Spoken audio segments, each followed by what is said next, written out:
Ano nga ba yung WPC? So ito po yung wood plastic composite. Ito yung panel or lumber product made from recycled plastic and small wood particles or fibers. Ito po ay innovative material finding its place in various applications such as pwede po siya sa outdoor, sa decking, sa floor, sa ceiling, sa fence, sa cladding, at sa window frame, sa indoor and outdoor furnitures. So itong WPC ay 100% waterproof, termite-proof, and recyclable, resistant to termites, and fully recyclable, making it both durable and environmentally friendly. Ito po ay alternative sa mga lumber, sa mga good lumber, sa mga clean dry. So ngayon po napakamahal na po ng mga good lumber at mga clean dry.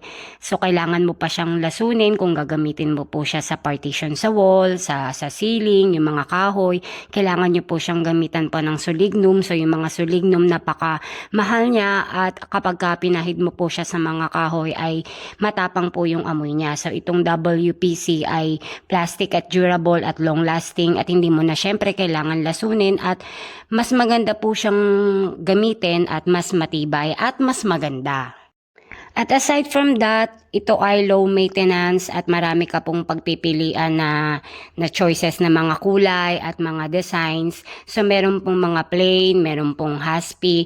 At yung mga WPC po na panel ay meron pong pang indoor at meron pong pang outdoor. So yung pang indoor, so dapat sa loob lang po siya ng bahay talaga gamitin dahil yung mga pang indoor hindi po siya maglalast sa init ng araw. So mas mahal po yung pang outdoor compared sa mga indoor syempre dahil yung material na gagamitin sa mga outdoor panels ay mas matibay at mas tatagal siya sa init ng araw. Ito pong mga WPC panel ay mabilis lang po siyang i-install basta matyaga ka lang pong magsukat-sukat at ginagamitan po siya ng pandikit using no more nails. So yung no more nails po madali lang po siyang gamitin.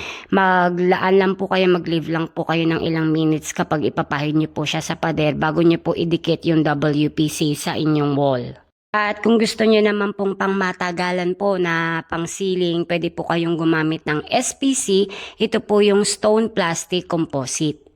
So alternative po ito sa mga PISM board at sa mga plywood na instead na gumamit po kayo niyan, ito po yung inyong gamitin at durable at long lasting at low maintenance. So ito pong SPC flooring, ito po yung most durable waterproof vinyl flooring. Pwede po siya sa flooring at pwede po siya sa ceiling. So ang common size po ng mga SPC ay 1,200 mm by 182 mm at ang thickness niya po is 4 mm. So kasing kapal po siya ng mga maninipis po na plywood na 3/16 and 1/4. So ganun po siya kakapal. Ang mga SPC ay available per box. So sa isang box meron pong 10 pieces at ang approximately na coverage area ay 2.22 meters sa isang box. At kung itatanong nyo naman po kung paano po i-cut ang mga PVC panel, SPC panels at mga vinyl, so pwede po kayong gumamit ng grinder at cutting disc. Kung interested po kayo sa mga WPC or sa SPC na ginagamit po sa wall, sa ceiling, sa flooring, lahat po ng klase na PVC materials. Meron po sa UTOP Corporation at meron po silang branch sa Cavite, San Juan at sa Valenzuela.